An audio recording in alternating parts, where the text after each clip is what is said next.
Polusi udara saat ini menjadi salah satu tantangan lingkungan terbesar di wilayah perkotaan. Wilayah Jabodetabek sebagai pusat aktivitas ekonomi dan juga transportasi memiliki tingkat mobilitas yang sangat tinggi, sehingga menghasilkan emisi polutan yang signifikan dan berkontribusi terhadap menurunnya kualitas udara. Kondisi ini menimbulkan berbagai macam dampak, baik terhadap lingkungan maupun kesehatan masyarakat. Oleh karena itu, diperlukan analisis data kualitas udara yang lebih komprehensif untuk memahami pola pencemaran yang terjadi. Nah, berdasarkan permasalahan tersebut, kami bersama kelompok mengangkat penelitian ini yang berjudul Perbandingan Algoritma Machine Learning untuk Pengelompokan Kualitas Udara di Jabodetabek berdasarkan Indeks Standar Pencemaran Udara atau ISPU. Adapun di sini untuk pendahuluan di paragraf pembuka itu terdapat konteks umum dan signifikansi topik, di mana pada paragraf pembuka ini dijelaskan mengenai konteks umum terkait permasalahan kualitas udara. Nah, dalam beberapa tahun terakhir itu, pencemaran udara itu menjadi salah satu permasalahan lingkungan yang semakin serius di Indonesia, khususnya di wilayah perkotaan. Berdasarkan data dari IQAR pada tahun 2024, Indonesia itu menempati peringkat ke-15 sebagai negara dengan tingkat polusi udara tertinggi di dunia dengan konsentrasi PM2,5 mencapai sekitar 35,54 mikrogram per meter kubik. Ketika kita berbicara mengenai polusi udara di Indonesia, perhatian utama sering tertuju pada wilayah Jakarta dan juga kawasan metropolitan Jabodetabek. Nah, wilayah ini merupakan pusat aktivitas ekonomi, industri, serta mobilitas masyarakat yang sangat tinggi. Aktivitas tersebut menghasilkan berbagai macam emisi polutan yang berasal dari kendaraan bermotor, aktivitas industri, serta penggunaan bahan bakar fosil. Adapun akumulasi polutan di udara ini menyebabkan penurunan kualitas udara itu yang signifikan, yang dimana pada akhirnya itu berdampak langsung terhadap kesehatan masyarakat. Nah, beberapa dampak yang terjadi itu antara lain meningkatnya kasus infeksi saluran pernafasan, terus ada juga asma dan juga penyakit paru obstruktif kronis. Nah, kondisi ini itu menunjukkan bahwa kualitas udara itu bukan hanya masalah lingkungan, tetapi juga merupakan masalah kesehatan masyarakat dan ekonomi yang perlu mendapatkan perhatian yang serius. Untuk paragraf selanjutnya, ini itu membahas permasalahan spesifik di mana permasalahan spesifik dalam penelitian ini di mana pemerintahan Indonesia itu menggunakan Indeks Standar Pencemaran Udara atau ISPU sebagai indikator untuk mengukur dan melaporkan kualitas udara kepada masyarakat. Nah, untuk memantau kondisi kualitas udara, pemerintah Indonesia itu menggunakan Indeks Standar Pencemaran Udara atau ISPU tadi sebagai indikator resmi dalam melaporkan kondisi kualitas kepada masyarakat.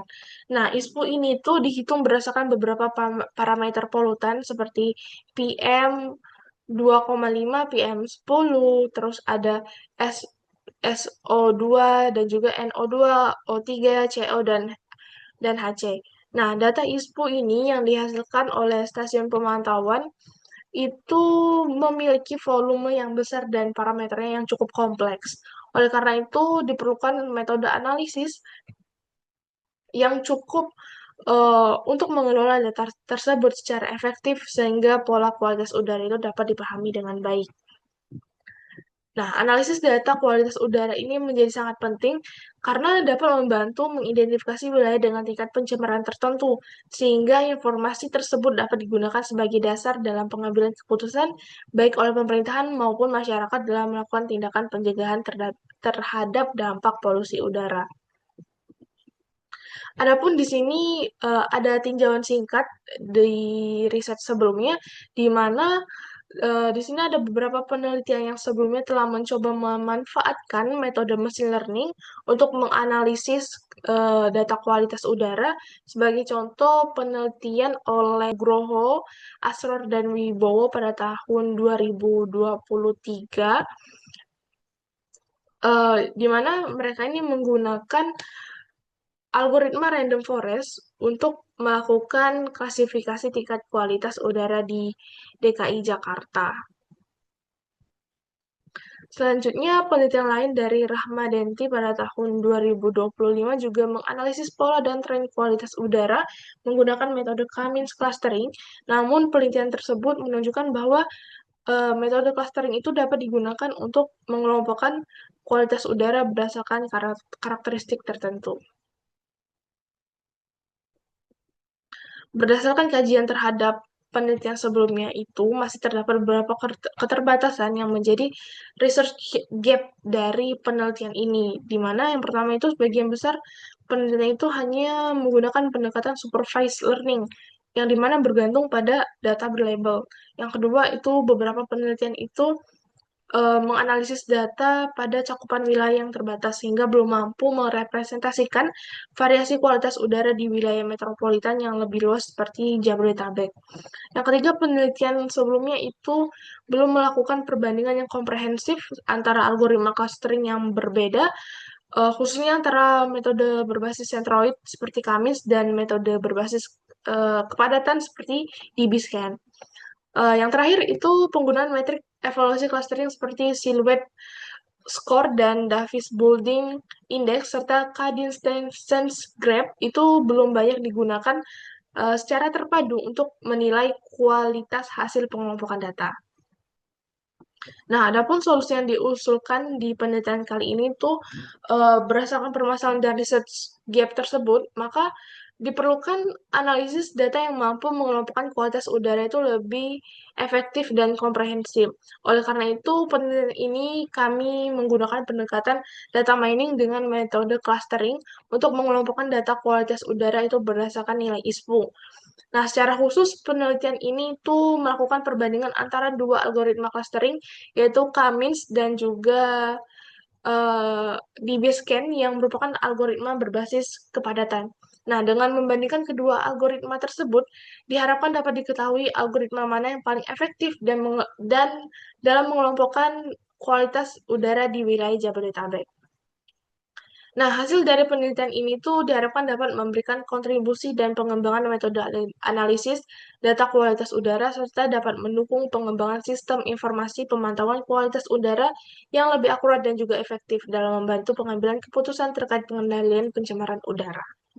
Selanjutnya, saya akan menjelaskan beberapa penelitian terdahulu yang cukup relevan dengan topik penelitian yang kami angkat, di mana studi literatur ini dilakukan untuk memahami metode yang telah digunakan dalam penelitian sebelumnya, khususnya itu yang berkaitan dengan penerapan algoritma machine learning dalam analisis kualitas udara. Selain itu, studi literatur ini juga bertujuan untuk mengidentifikasi kelebihan serta keterbatasan dari penelitian-penelitian sebelumnya, sehingga dapat menjadi dasar dalam pengembangan penelitian yang kami lakukan. Nah, ini salah satu penelitian yang relevan yang berjudul A Systematic Review of Data Mining and Machine Learning for Air Pollution Epidemiology, di mana penelitian ini tuh menggunakan kajian sistematis terhadap berbagai metode machine learning yang digunakan dalam analisis polusi udara seperti neural networks, decision tree, supervisor machine, serta teknik clustering. Nah, hasil penelitian ini tuh menunjukkan bahwa penerapan metode machine learning itu dalam analisis kualitas udara dapat membantu mengidentifikasi hubungan antara tingkat pencemaran udara dengan dampaknya terhadap kesehatan masyarakat. Namun, penelitian ini itu masih bersifat tinjauan literatur atau systematic review, sehingga tidak melakukan implementasi langsung terhadap dataset kualitas udara tertentu. Nah, selain itu, penelitian ini juga tidak melakukan perbandingan performa algoritma clustering dalam mengelompokkan data kualitas udara. Selanjutnya ada penelitian lain yang menggunakan pendekatan unsupervised machine learning untuk menganalisis pola polusi udara menggunakan metode clustering, di mana dalam penelitian ini itu digunakan beberapa algoritma clustering seperti K-means, DB-scans, untuk mengidentifikasi pola pencemaran udara berdasarkan karakteristik data lingkungan. Nah, evaluasi kualitas cluster ini dilakukan dengan menggunakan metrik seperti silhouette score dan Davis-Boulding Index. Nah, untuk menilai performa pengelompokan data tersebut. Nah, adapun hasil penelitian ini itu menunjukkan bahwa metode clustering itu mampu mengidentifikasi pola polusi udara secara efektif. Meskipun demikian, penelitian ini tuh lebih fokus pada analisis kualitas udara di dalam ruangan atau indoor air quality, sehingga hasilnya itu belum sepenuhnya merepresentasikan kondisi kualitas udara di wilayah metropolitan yang lebih kompleks seperti Jabodetabek.